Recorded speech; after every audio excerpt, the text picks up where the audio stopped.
What is good, NIO family? It's Rey-Jay back with another video, and in this I'm going to be talking about the one and only NIO stock and what you should be looking out for the future. I'm also going to break down what's going on with the overall market, how this may affect NIO, and why tomorrow is going to be an absolutely massive day as we have Jerome Powell himself speaking. So I'm going to break down what Jerome Powell may say that could affect NIO, what's going on with the technicals for NIO, how is NIO moving, and also what's going on with SPY, QQQ, and Tesla moving forward. Before I break anything down and give you guys my price predictions for these stocks, I do have to mention a couple of things before starting. Firstly, I'm not a financial planner. Make sure you take none of this as financial advice whatsoever.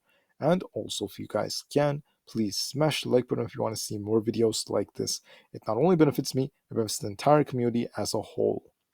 And the last things, if you guys can, please check out the Webull link down below and in the description. If you sign up for Webull, the link down below, and deposit any amount of money into the account, whether it's $1 or $100, it's up to you. You're guaranteed up to 12 free stocks, each worth up to $3,000. And the best part is that it could be a free Tesla or NIO share. The offer ends in just 11 days, so check it out before they run out. With that out of the way, let's get on with the video. NIO is down 2.55% for the day, once again trending downwards despite the market showing some relative strength.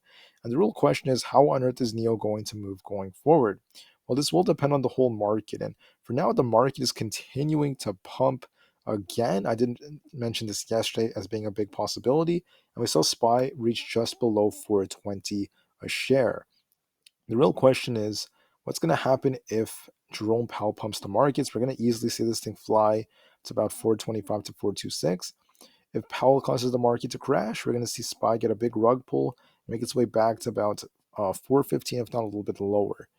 Now, let me now break down another couple of things and break down why NIO is red. NIO is not red because something really bad happened to it specifically, but Alibaba reported its earnings and it's down about 5%, and that had a big effect on many different Chinese tickers. And as a result of that, NIO is down as well. Why is Alibaba down? Well, Alibaba missed on revenue, and it is approving some cloud unit spinoffs, but like I said before, a revenue miss is not good for any company, and this did have a negative effect on its price, and also it affected NIO. I also want to add that for tomorrow, we have a crazy options expiration date. Tomorrow, we have 1.1 million calls expiring and about 2.6 million puts expiring.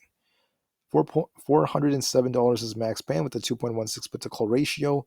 We need to be very careful when seeing things like this. Now, for earnings, we had Alibaba today. They obviously missed on revenue. We saw the thing drop.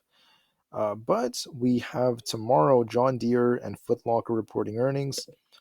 However, the biggest thing for tomorrow is going to be Jerome Powell speaking at about 11 o'clock a.m. Eastern Time. This is going to be very, very important, so make sure you guys are paying attention to what he says. That affects how the whole market moves. The volume on NIO has been high, so it dropped on high volume, which is a bearish signal. And the short volume is still in the middle right now at about 50, what is this, like 50%. NIO has a relatively low price pairs ratio. It's underperforming. And there's not much else that's new on Friday. Fridays, NIO tends to be down about 47% of the time. We tend to rebound more on Fridays. And finally, looking at the short volume, this is going up a bit. The daily short volume is starting to go up just a bit. We're starting to see over 5 million NIO shares shorted each day. And the headlines came out, and just to remind you guys, we have earnings on June 9th. And besides that, not too much has been going on. Now let's break down the charts. What am I seeing? Well, there are bearish signals developing on SPY for the medium term. Approaching the June period, there could be more downside in June. If you look at the RSI, I mean, it still is technically forming bearish signals.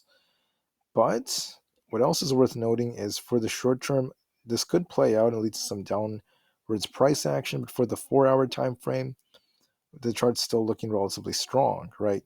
So very mixed signals. It's all going to depend on Jerome Powell. He's going to be talking tomorrow. I don't know what he's going to cause, but if this bearish divergence does play out, it could lead to more downside for the markets. But it all depends on Jerome Powell. What does he say? What does he cause? Now, just so we're clear, there's no indication that the market is done pumping yet, but Powell could cause a bit of a pullback, but I'm always open to anything. If Powell pumps the markets, SPY is going to reach 425. If your rug pulls us, watch 415, maybe even lower than that. I am in the middle, but I'm leaning a little bit more bearish. I like to be very not unbiased, but I'm saying that because of the bearish divergence. But I'm always very cautious. I don't know what Powell's going to say, so I'm prepared for anything. But I do think it's a little bit more likely for him to slow us down. Looking at the QQQ, it's also forming a massive bearish divergence on the bigger time frames, on the daily chart especially. Still has it right here on the RSI. It's still on the verge of forming it. It's also forming on the MACD, but it all depends on Jerome Powell. If Powell pumps the markets, this thing is going to reach the 340s. If he rug pulls the markets, it's going to crash all the way down into the 330 zone. What am I leaning towards? I'm in the middle, of course. It depends on Jerome Powell. I think he might slow us down, but once again, guys, I don't really know. If he pumps Tesla, Tesla's going to hit 178 and maybe fill its gap to 180. If he drops it, it's going to make its way all the way down to about 170. I don't know which way Powell's going to move the market. There's a bearish divergence technically that has been developing on Tesla, but there's no guarantee it plays out, no guarantee whatsoever. We just have to be patient and see. When I say no guarantee, I meant for like the short term. There's no guarantee it plays out yet. It all depends on Powell. If he pumps us, market makers may squeeze the shorts. But if he rug pulls us, the market makers could see some losses because the bears and the shorts could double down and smack the markets down too. We're just in the middle. As for NIO, I mean, it's just looking relatively weak for now because of Alibaba. It might just trade very sideways here. I don't expect it to crash much more. There's not much of a divergence forming technically, but it's looking weak. NIO might make its way up to about 7.9, try to retest $8, fell around there. I'm anticipating a very flat close, not really too much, so it still looks relatively boring, unfortunately, and there's not too much going on. And I believe it's going to try to rebound first, since it is relatively weak. It's going to make an attempt to get back to $8, maybe fail around there, and it's best for us to be as cautious and patient as possible. All right, guys?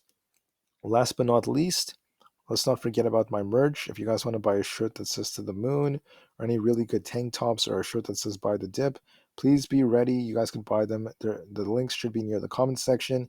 I'm anticipating a big day for NIO for tomorrow, as Powell is going to cause a big move. So be prepared for that. And don't forget about the Webull link. The offer ends very soon. Put in any amount of money and you're guaranteed up to 12 free stocks, and it could be a free NIO share.